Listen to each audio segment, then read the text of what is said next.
নমস্কার বন্ধুরা, সবাই নিশ্চয়ই খুব ভালো আছেন।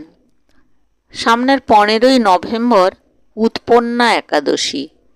উৎপন্না একাদশী মানে জানেন? উৎপন্না একাদশী হচ্ছে অশুভ শক্তিকে জয় করার রহস্য। জীবনে কখনো কখনো এমন কিছু বাধা আসে যেন অদৃশ্য শক্তি আমাদের পথ আটকাচ্ছে।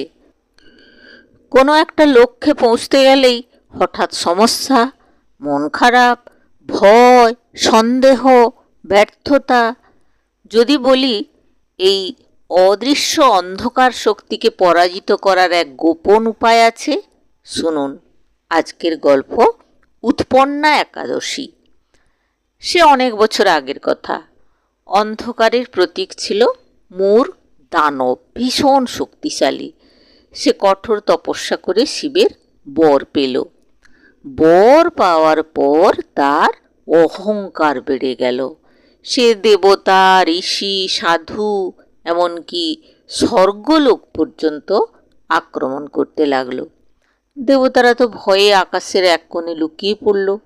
ব্রহ্মা, শিব, ইন্দ্র কেউই তাকে থামাতে পারছিল না। সবাই মিলে গেলেন ভগবান শ্রীহরির আশ্রয়ে।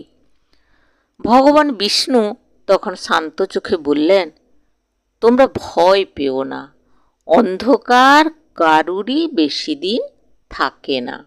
প্রত্যেক অশুভ শক্তির একটি অন্ত আছে। হঠাৎ তার শরীর থেকে এক দেবী উদ্ভব হলেন, রূপে অপরূপা, শক্তিতে অদম্য। তার নাম দিলেন তিনি উৎপন্না। এই দেবী চলে গেলেন মূর দানবের সামনে। ভয়ঙ্কর যুদ্ধে দেবী মূরকে পরাজিত করলেন। অশুভ শক্তি নষ্ট হলো আর আলো ফিরে এলো। ভগবান বিষ্ণু বললেন, মানুষের জীবনেও যখন অশুভ শক্তি, ভয়, সন্দেহ, উদ্বেগ, পাপ ঘিরে ধরবে, তারা যেদিন এই দেবীর স্মরণ করবে সেই দিন তাদের অন্ধকার ভেসে যাবে। সেই পবিত্র দিনই হলো উৎপন্না একাদশী। আজকের দিনে মূর দানব নেই, কিন্তু অশুভ শক্তি আমাদের মনে রয়েছে। মনে রয়েছে ভয়, উদ্বেগ, অলসতা আর বিভিন্ন নেতিবাচক চিন্তা। এই একাদশীর উপবাস, জপ, ব্রত সেই অশুভ ভাবনাকে ধ্বংস করে।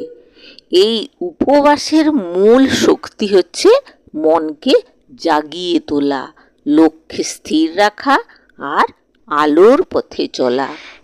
এই একাদশীর দিনে সকালবেলা স্নান করে শুদ্ধ মনে ভগবান বিষ্ণুর নাম জপ করবেন, ওং নমো নারায়ণায় মন্ত্র পাঠ করবেন, আর পারলে গীতা পাঠ করুন আর দান ধ্যান করবেন। অশুভ ভাবনা যত দূরে যাবে, আলো তত কাছে আসবে।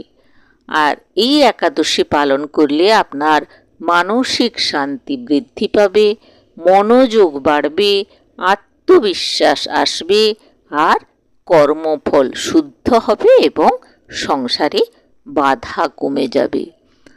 আর যদি আপনার জীবনেও অন্ধকার ঢুকে পড়ে, একবার চেষ্টা করে দেখুন তো একাদশীর আলো আপনাকে পথ দেখাতে পারে কিনা। তো বন্ধুরা, ভিডিওটি ভালো লাগলে অবশ্যই লাইক, সাবস্ক্রাইব করে দেবেন।